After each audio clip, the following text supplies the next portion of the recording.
Paul, a relatively close win against Gold Coast on Saturday night, but we do have a growing injury list. What is the latest on our injuries from the weekend's game?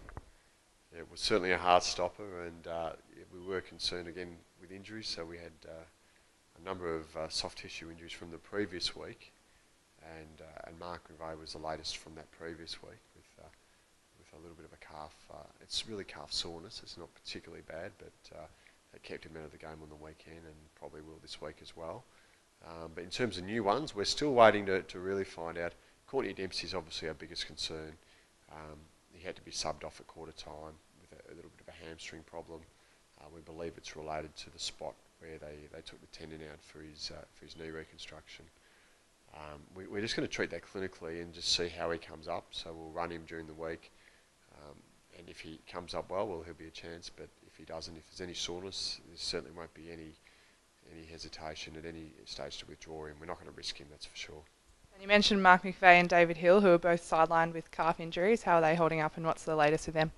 Yeah, no, both those guys are now really in the rehab programs, and Mark's is only a really slight one. David's isn't a big one either. They're not big injuries, but with calves, you just can't take too many risks. So David certainly has been ruled out of this week, and Mark will see as the week goes on. And there are hamstring injuries to David Myers, Nathan Lovett-Murray and Jason Winderlich, and also Alex Brown as well. And what are the update on those players? Well, yeah, then there's different degrees of injuries there. Alex Brown was the worst injury. He's now missed already two or three. He'll miss another probably 4 weeks. His is a serious injury. Jason Winderlich is your next level down, but it's still quite a serious injury. So he's still at least 2 to 3 weeks away. And then the other two, Mizey and Nathan, are very minor hamstrings, but a hamstring is a hamstring, even if they can be minor. I couldn't imagine, in fact, I'm sure that neither of those guys will play against Carlton this week. And there's been disappointing news to our new recruit, Nick O'Brien. Can you just give us the latest update on him? Yeah, Nick unfortunately hurt his foot playing for our Bendigo side in the VFL.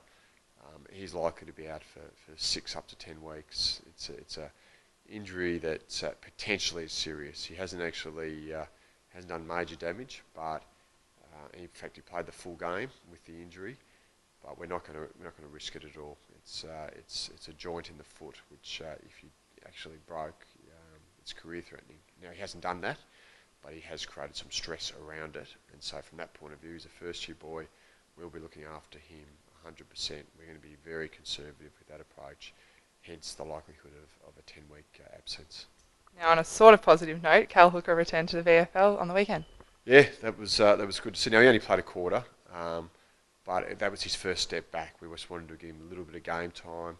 He did that, so he's coming back from the ankle injury. Again, he'll be assessed this week, and we'll see how he goes. But hopefully we'll have him available.